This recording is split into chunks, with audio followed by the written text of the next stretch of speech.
the Carlsberg Academy in Copenhagen. For over a century and a half, it's been a meeting place for the world's best scientists and researchers. In late 2021, some of the top minds in food met here.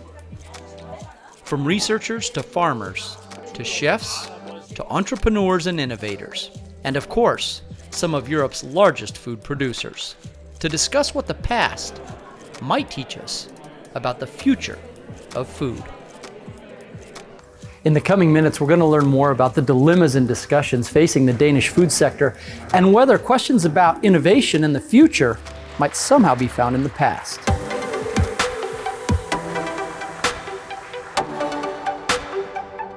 Imagine cornfields as skyscrapers or fields of lettuce stretching into the sky like stadium bleachers. This is the basic idea behind the concept of vertical farming. It's an idea that proponents say could solve a long list of sustainability challenges.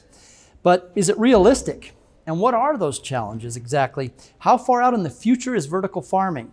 Now we have an expert in-house to tell us a little bit about what vertical farming is all about. Ramin Ebrahimnejad, you are the Vice Chair of the Association for Vertical Farming. Let's just start from the very beginning. What is vertical farming? Vertical farming can be defined as any production of plants. You can have mushrooms, algae, insects, but it has to be indoors, and it has to be, you should have control of all the environmental elements.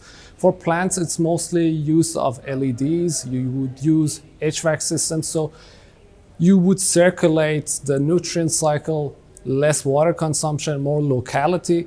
Theoretically, you can grow anything, as you said, but it has to make sense economically, so we can go into details of it. Now, this sounds a little bit like hydroponics. We know a little bit about that from cannabis, and we all have a friend who was growing some cannabis in his closet, right? Is it the same basic concept? Exactly. In the Northern America, it started from that because it's a high value crop and you would make a lot of money. But now we're seeing a more shift towards food, and even some vertical farms are producing animal feed. So it's a very diverse scene, and it hasn't been standardized as just one solution fits all. Different regions growing different crops. You can have medicinal plants, you can have spices, you can have saffron because it makes sense to use that energy to produce it.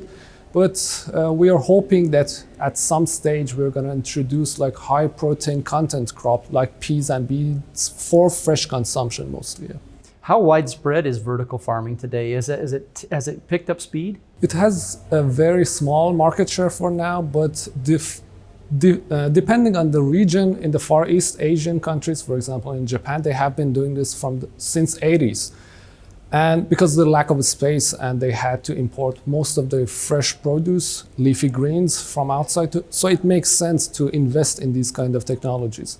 But different regions have their own purposes. For example, Middle Eastern countries like UAE are looking at it as a food security option, so they can increase their food production. But when it comes to stable crops, it's a bit harder. It doesn't make sense economically because the prices of those crops are still very low. They are to the highest level subsidized.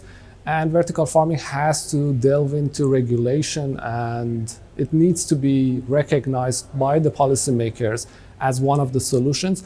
And now we are seeing, even in Denmark, with the new Green Future Fund being announced in a vertical farm in Western Copenhagen, they see the value and they will be more support of the industry.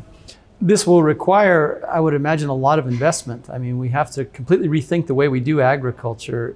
That must be one of the big challenges. Exactly. And because you are, for example, in New York, you have to spend a lot of money for getting that real estate, which is a very high valuable place. And also the level of technology that you would use. There's a lot of technical aspects to it. And you would have addition of very high intensity, both on the economic side of it and also on the energy side of it. So both CapEx and OpEx are very high, but we hope, because the trend, for example, for LED producers in the last 10 years, the efficiency has gone up very much so, and also the prices are going down. So we are very optimistic, and also the a transition of the whole energy sector, that we're going to see hopefully an overhaul towards more renewable resources. That's going to help the growth of this industry as well. How scalable do you see vertical farming being? I mean, could we really make a skyscraper that was a field? That was the initial idea, but by Dixon DePommier, which he was the mentor of this industry from Columbia University. But now it has shifted from, you can have it in just one storage unit and go there vertically. So multiple racks in a storage unit. But it makes sense for some of the products and crops like fresh vegetables, perishables. But I don't see any near future growth in the stable crops. As I said, some high value crops, some high protein content for fresh consumption, because for post harvest and drying up, that also doesn't make sense. You mentioned during your presentation at the workshop today that you could also see this concept being used in store or in much smaller scale. So when we go into a supermarket and we want some fresh produce, we can make sure it's really fresh. It's right off the vine almost, right? Exactly. That's a very great point that you're making. Now there are some of the startups and larger companies looking at it, with retailers being very interested in this reliable source of fresh vegetables.